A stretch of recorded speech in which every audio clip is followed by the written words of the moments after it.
Thank you for attending the 2020 Citywide Parent Policy Council Fiscal Training. My name is Glenn Lazan, and I'm Director of Accounting for DFSS, and my unit is over the Children's Services portfolio of grants, and I am very pleased to be presenting this for you. The early childhood programs at DFSS continue to administer funding and provide technical support to Chicago's early learning programs that serve more than 30,000 children from ages 0 to 5. And for us, that includes federal funding for the Head Start grant, the Early Head Start grant, the Early Head Start Child Care Partnership grant, and the Early Head Start Expansion grant, which is a more recent grant in the last year and a half. From a state funding standpoint, we have the Prevention Initiative and the Preschool for All program. I'd like to provide this overview of fiscal operations and all the areas that DFSS Finance touches during the process of administering a grant, issuing a grant, and working with our delegate agencies and all the various agencies and people that we touch ourselves. I have a table of acronyms in the lower right-hand corner that represents all of the little circles that are included in this screen. But as we can see in the middle here, we have the fiscal operations of DFSS and the Children's Services portfolio. We, in turn, at the top, work with HHS, and they administer and provide our grant funding. They will provide letters of award.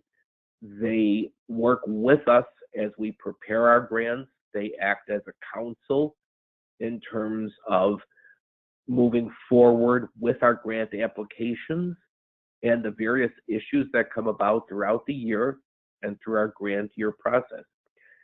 Delegates and the CBOs, that's our provider community. These are the folks that are the recipients of the award monies and provide the services to our children. The Policy Council and the CCUO, twofold there. One is the Parent Council, the other is the Chicago Committee on Urban Opportunities, our board at DFSS. Both Parent Council and the CCUO approve all of our grant actions, as we'll be discussing later in this presentation. They hear the latest news that is happening in our fiscal world, the issues that we're facing, the funding issues that we're facing, and also, as I mentioned, vote upon each action that's necessary. The Controller's Office at the Department of Finance, labeled GPAD, that's at Chicago City Hall, and they function as our accounting service. We consult with them for administrative issues regarding tracking expenses, having the budgets loaded up into the city's accounting system, tracking our revenues, expenditures, and working with us on a variety of accounting-related issues and questions. The next, continuing to go clockwise, the next circle discusses the Controller's Office, Department of Finance, the VATS unit. Those are the voucher audit team auditors, and they serve a very important function in terms of reviewing the vouchers that our delegate agencies and CBOs submit that are approved and that are ultimately paid out as each organization vouchers on their given grant award. Very important for cash flow and very important to make sure that monies are being appropriately vouchered and paid. And the last circle slide there on the slide is OBM, and that represents the Office of Budget Management. They're also part of our grant award process in reviewing our grant applications, ultimately approving them, and working with us on any high-level technical issues that may be encountered. Our next slide gives an overview of fiscal operations in the grant process. HHS and ACF, the Office of Head Start, approved the grant award, and we are notified of that on an annual basis. We then, the City of Chicago, acting as grantee, DFSS, we receive the grant award, and then we work with all the delegate agencies, partners, and the CBOs to administer the grant award, to communicate what every organization's award will be, to work with our organizations to complete their budgets, have them approved ultimately so that operations can continue and move forward based on the approved funding levels and the award amount. Our next slide talks about the reimbursement process. Each agency is responsible for having enough money to cover the initial expenditures because Head Start is a cost reimbursement program. Invoices and vouchers with supporting documentation are initially reviewed by the DFSS finance team. Then they're forwarded to the accounting technicians in the Controller's Office Voucher Audit and Tracking Unit. This is something I mentioned a little bit earlier previously, but to make note on this is that our internally in our finance division, part of our team, we will do a pre-review of every invoice that our agencies submit to us, looking for compliance, that it has the right documentation, that the amounts agree to the supporting documentation before it's forwarded to the controller's VATS team to ensure that in that first quality review, all of the necessary items that need to be attached with the voucher, that need to ensure that there is compliance and other documentation requirements are met up front so as to minimize the review at the voucher audit team side so that cash can be ultimately processed to the agency, because again, cash flow is so important for every agency. Reimbursement process continued approximately 2 working days after the invoice is approved. A wire transfer check for the approved eligible costs is issued to the designated bank, or a check is sent to the agency's administrative office. Most agencies are actually on electronic funds transfer. In order to maintain continuous cash flow for program operations, it's recommended that delegates partners voucher after each pay period and at a minimum bi-monthly. Again, for the same reasons that I mentioned earlier, because cash flow is so important for every organization's well-being. The next slide talks about a different issue altogether, and that's the single audit A133 compliance. Formerly known as the A133, delegate agencies and partners that receive more than $750,000 in federal funding are required to complete an audit in accordance with the Single Audit Act. And it goes on to call it OBM Circular A133, and it previously was $500,000. It is now $750,000 for the last several years. A very important slide here are the policy, council, and committee rights.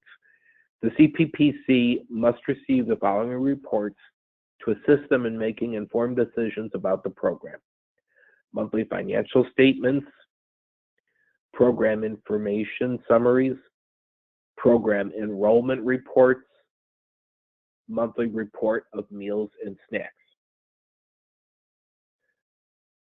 Policy, council, and committee fiscal responsibilities, as I mentioned earlier in the first 2 slides, to review and approve all funding applications and amendments prior to submission to HHS.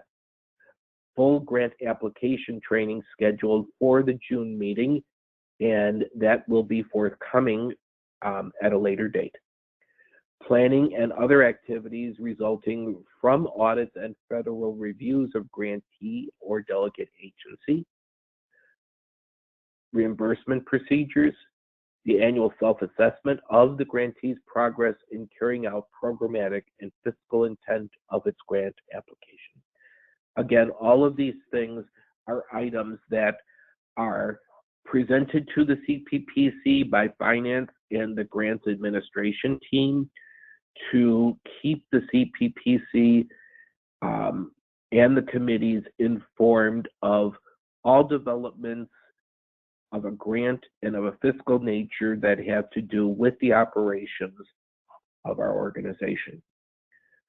CPPC members must not have a financial or a personal conflict of interest. They must not be compensated for serving, and an individual may not serve on the policy council and also be hired as an employee of the Head Start agency, except for parents who occasionally substitute. The next slide talks about the allowable uses of Head Start funds. And these are principles that are very important and that are part of the whole administration of our Head Start grant funding. All costs must be allowable, allocable, and reasonable. So what does that mean? Those items are discussed in the following slides in more detail, but there are three key tenets that are very, very important and are part of all of our grant fundings: our audits and our grant reviews, allocation of salaries among Head Start and other programs if applicable. So when a grant is being applied for, if certain team members work on other grants besides the Head Start grant, potentially the Early Head Start grant or the Early Head Start Partnership grant, the salaries for that individual needs to be allocated appropriately in proportion to the various other grants when the grants are being applied for. Administrative costs are limited to 10% of costs. 1/3 of costs must be matched by non-federal share, which is known as the in-kind amount. The current compensation limit for an individual working at an agency is $197,300. And this means that if any individual is compensated over that amount, then no portion of their salary can be charged to any of the Head Start grants. At one point in time, it used to be proportional, but now it's an all or nothing approach. If they are compensated above that level, they can't be included on the grant fund. The next slide discusses arm's length transactions in the operations of an entity. Do you have an economic or financial interest in a rental of a property? Do you own the property? Is the leased amount more or less than fair market value? Is property owned by a neutral third party and does not present a conflict? Again, these are issues that are important for any agency when dealing with their Head Start grant funding and amounts that they claim potentially for reimbursement through their grant process. Allowable costs are all represented by these bullet points: advertising, audits, communication expenses, compensation for personnel, employee health and welfare, maintenance and repairs, membership fees, materials and supplies,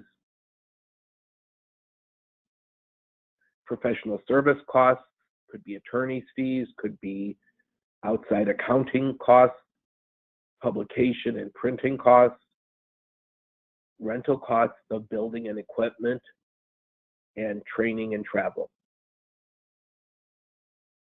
Back to one of the first points that I made in terms of the allowability of the grants and costs that are charged to them, that they must be reasonable, necessary, and allocable.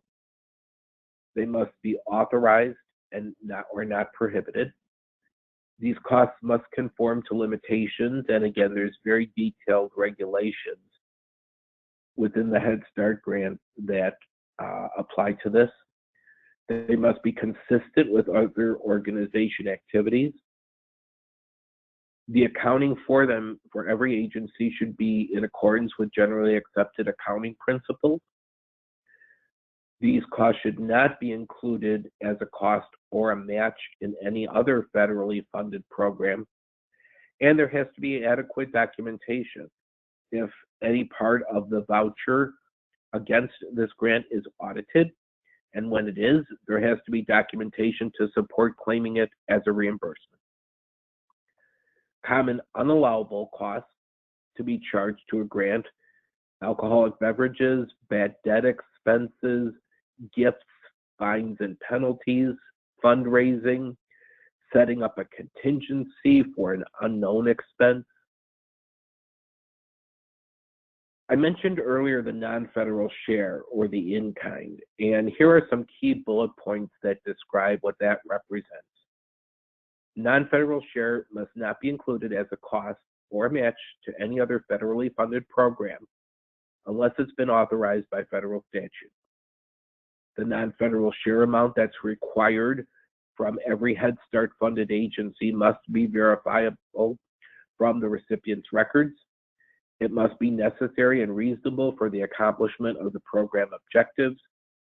It must be allowable under grant conditions and cost principles, and it must be provided in the component plan of the budget that's approved by DFSS. There's one current exception that's applicable in our present time, and that's for the COLA funding that has been issued by HHS, which DFSS has worked with our agencies in order to submit applications. We have an allowance on this that we are not having to require an in-kind match from our federal agencies due to the unique extenuating circumstances that exist at the time of the COVID-19 pandemic. That's an exception that applied to this COLA funding, and it is unique to it at the present time. Going forward, it would be dealt with on an ongoing basis. Parent activity funds on the next slide. The parent activity fund is money set aside in the program budget to provide parents the opportunity and experience in planning, developing, and implementing their own projects. As stipulated by the grantee, the parent activity should be allocated at $5 per child per month. Parent activity funds should be spent on the basis of project relatedness. They must not be used for activities that are solely for entertainment. They can be used for expenses where entertainment may play an incidental part of the activity.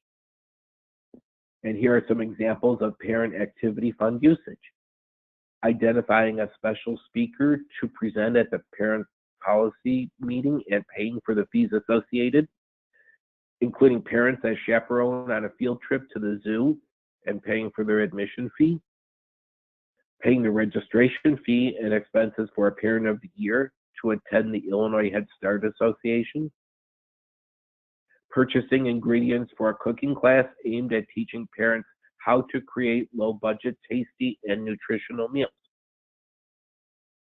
The next slide that I'll present is the monthly financial report.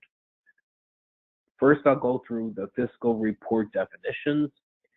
As you can see, there's a lot of definitions there: account code, account name, current budget, year-to-date budget, encumbrances, pending invoice, on numbers 1 through 11. Those descriptions represent the items that are presented in this slide here.